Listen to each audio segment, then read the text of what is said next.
Dito! Go Jego! Go Jego! Go Jego! EDSA! Mic check, 1, 2. Go!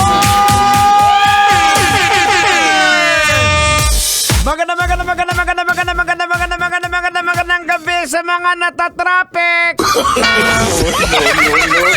Ay, grabe, matindi ang traffic ngayon. Pag sinabi nating Biyernes, talagang Biyernes Madness. Nakakabuang ang traffic ngayon. So check your love radio TikToks. We got 32 minutes after 8 o'clock in the evening. Ito na po yung huling hirit, huling banat ng ating programang EDSA. EDSA! Dito pa rin po syempre sa 90.7 Love Radio. Kaya ikaw, boards, na pauwi na ng bahay, make sure lang wag ka makakatulog ha. Again, lagi kong paalala sa inyo, wag matutulog pag malapit na sa biyahe, dapat alert, baka lumagpas ka. Pagising mo, saan na siya, Tang? Nasa kabilang buhay. Ingat. Ingat, baka lumagpas. Ayan, at syempre, dapat laging alert, ha? Anyways, mga kabisyo, eto na, hindi na natin patatagalin to. Eto, Tang, pag-usapan na natin to. Viral ngayon yung perang inanay, ang pera ni nanay. Umabot po sa 35,000 pesos ang inipon ng isang babae sa Davao Oriental, kung saan ayon sa kanyang kwento, sinimulan niya pong ipunin ito ng nakaraang taon pa para sana sa laptop at saka syempre sa cellphone ng kanyang dalawang anak. So unfortunately, siguro nung chinek niya ang pera ni nanay, inanay. So eto na mga kabisyo, wag na nating patagalin to, Tang. Logica na natin to. Sige, wag mo nang patagalin yan. Banatan mo na. Logican mo na para mahimas-masan. Logica na yan! Logica na yan! Alright mga kabisyo, logica na yan. Anong leksyon ang ating mapupulot? Anong aral ang ating maduduko? Boards, kailangan ba bang i-memorize yan? Basic. Dapat po basic sa pag-iipon, nasa bangko po talaga. Para safe ang pera mo.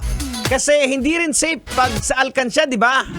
Eto naman, real talk mga kabisyo. Halos lahat naman siguro tayo naka-experience ng pagdukot sa alkansya. Yung hinulog mo na doon sa lagayan ng pulbo. Tapos kakalikutin mo kasi may bibilin kang candy. Naalala mo yun, Borns? O di kaya yung baboy mo, babasagin mo konti sa bandang likod para lumaki yung butas, para malaglag yung piso. Halos lahat naman nakaranas ng ganyan, ano? Pero mga kabisyo, eto po basic mindset po kasi yung pag-iipon Dapat po i-consider po muna natin na yung pag-iipon talaga, hindi mo kailangan butasin yung alkansya mo. As in, pag sinabing ipon is ipon, hindi po pwedeng galawin yan unless when it comes to emergency. O kagaya po nito kay ate, yung pera na inanay, parang relasyon lang yan. Akala mo okay, pero sa loob, inaanay na. Diba? Ay naku mga kabisyon. Now, logican po natin. May mga tao pong mas gusto ang magtago ng pera sa bahay kaysa sa bangko dahil una, takot ito sa sistema. Diba? O pag-iwas sa bayarin at gustong pangalagaan ng privacy. Subalit mga kabisyo, dapat security guard. Subalit, dapat pa rin po kinakailangan isaalang-alang yung panganib at limitasyon po ng ganitong paraan ng pag-iipon. Tulad po ng pagnanakaw, sakuna, at hindi po magkakaroon ng interes o proteksyon mula po sa pagbabago ng halaga ng pera. Hindi lang kasi anay ang kalaban dyan Ano patang? Ang kalaban mo dyan, hindi kundi sino?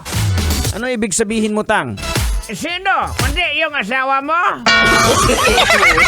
Patay! Pag nakita ni Mister yung tinatago mong pera, isusugal niya. O di kaya iinom. Ay, mga kabisyo, I gotta say goodbye, I gotta go. Maraming salamat. Magkarinigan po muli tayo bukas para sa ating Love Radio Top 10 Countdown. I gotta say goodbye. Coming up next, Totoy Bato sa programang Totoy na Love. Thank you for coming home. Sorry that Kailangan pa bang i-memorize yan? Love Radio. Basic!